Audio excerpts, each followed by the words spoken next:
All right, my dear friend, welcome back to the channel. Yes, it was a great and emotional night. A great and emotional night. My goodness, I don't know how to start this. May God help me. May God help me. May God help me in order not to step on toes. Let me control my emotions here. Let me control my feelings here. Let me not. Nigeria, Super Eagles, my goodness. We did not come into this game to win, Abi. Super Eagles, they were not prepared from the onset. They did not come into the match to win the match tonight. They came in to exhibit. They didn't come in to win the game. My goodness. Or were they being intimidated by the crowd? But most of these guys are international players. Some have played in Champions League. They know the atmosphere of a final. They know when you are playing a game like this in another person's home turf.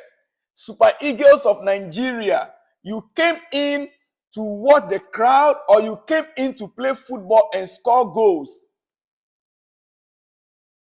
Okay, when you were leading, instead of you to continue to attack, you now went back and sleep. You went back and sleep. All that Nigeria knows is to come after Ghana. I will not spare you people.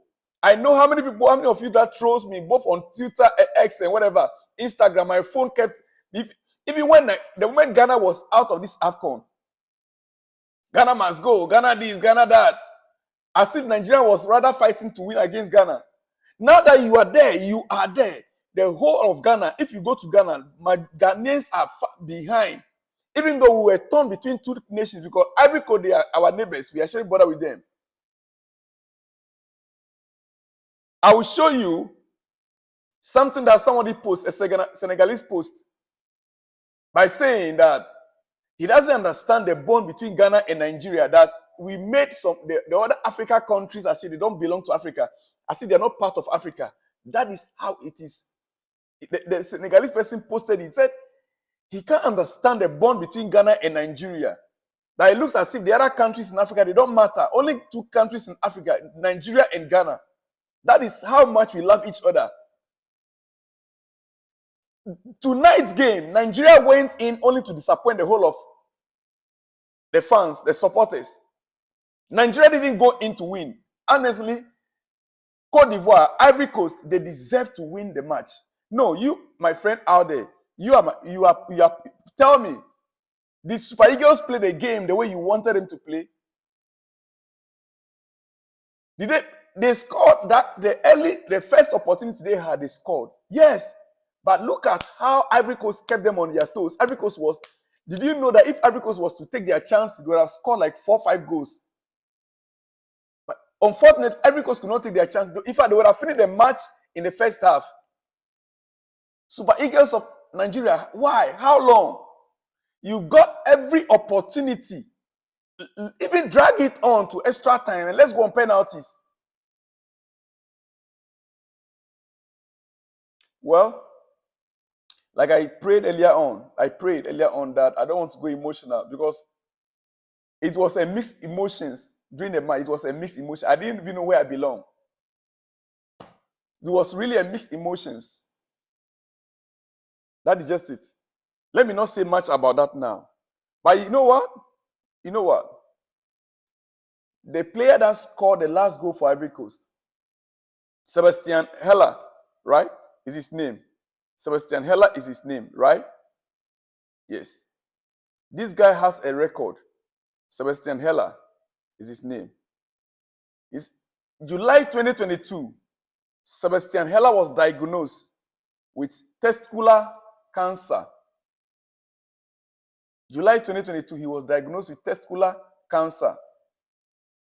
February 2023, Hela beat cancer and then he made a return to football. In February 2023, he beat cancer. He made a return to football. February 2024, Hela scored the winning goal for Ivory Coast in the AFCON final. Dear friend, what does that tell you? Never give up. Never give up. This guy that scored the winning goal, he beat cancer, returned to football only in February 2023. Tonight, he scored a winning goal. And look at the goal. That is not an ordinary goal to score. No, go and ask Thierry Henry. Go and ask Didier Drogba. Go and ask who? All the Hurricane, all the top strikers you know in the world. Ronaldo, Messi. Go and ask them. This is the goal that this guy scored. It is not an easy, cheap goal. That goal is worth billions. That goal he scored. It was an instinct goal. It is not something that he planned for. It was just an instinct. He beat cancer. Today, look at him there on a medical bed. Today, he made history for Ivory Coast. It ended full time 2-1 in favor of Ivory Coast. Congratulations once again to Ivorians and Nigeria's Super Eagles. Good luck next time.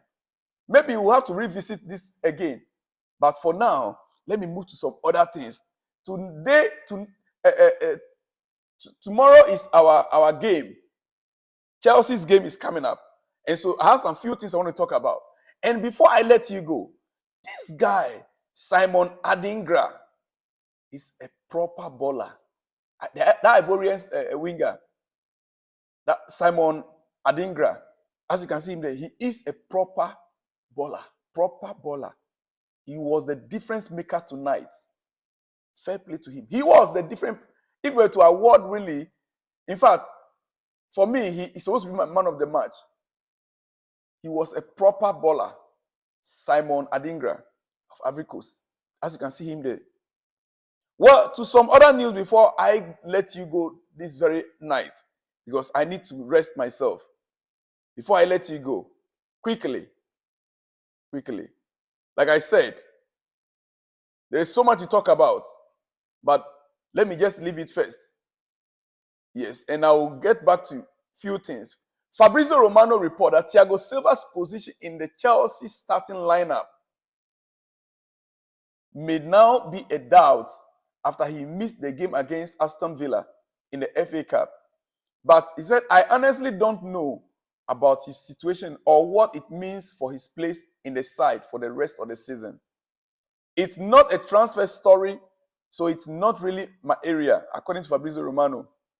It will depend on Mauricio Pochettino, but they clarified the situation days ago, so it seems to just be a technical decision now up to the coaching staff to decide to be in the starting 11 in every game or not, according to Fabrizio Romano, regarding who?